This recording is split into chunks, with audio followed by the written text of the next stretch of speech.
Tai Rugilės sidabro medalis Europos čempionate, papasakok apie jausmą ir emocijas dabar po to finalo. Tai visų pirma, tai norėčiau treneriai padėkoti, nes kaip ir minėjau, kad man reikėjo to pokalbio, bet to pokalbio, manau, nebūčiau susitvarkiusi psichologiškai, tai jaučiuosi susitvarkiusi su savimi ir jaučiuosi labai nuostabiai. Kvalifikacijų minėjai, kad kūnas buvo kaip nesavas, ar šiandien jisai klausė tavęs ir veikia taip, kaip nori? Šiandien tai puikiai klausė manęs, labai džiaugiuosi, kad būtent šiandien buvo tas pikas ir bėgosi gerai, ir įsivertimas gerai, gal šiek tiek techninių tokių minusiukų buvo, bet bėgimas ir įsivertimas tikrai išgelbėjo mane.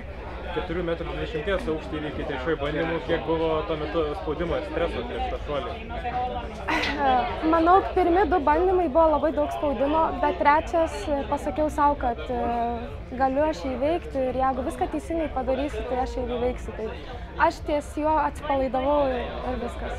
Naujas Lietuvos rekordas, kiek jis tave džiugina ir gal stebina? Jeigu atvirai, tai aš net pamiršau, kad padariau, bet tikrai džiugina. Norėsiu tų 40, bet dar gal nelaikas padaryti, šokti 40, tai tikrai džiugiuosi.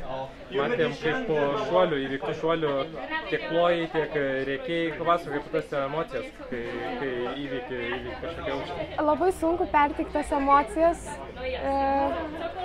Nežinau, atrodo, užverda visas kraujas ir jau nebesvarbu, nieks būna, norisi įsirėkti, nežinau net kaip paaiškinti, norisi visiems perteikti tą energiją visą, kurią tu turi.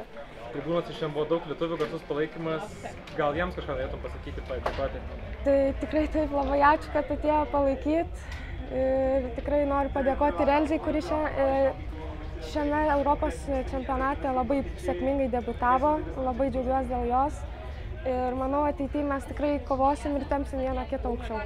Prieš 2 metus taip pat tapai Europos čempionė U20 amžiaus kategorijoje. Kuris medalis saldesnis, ar tai jie abudu taip pat smagus ir lygus?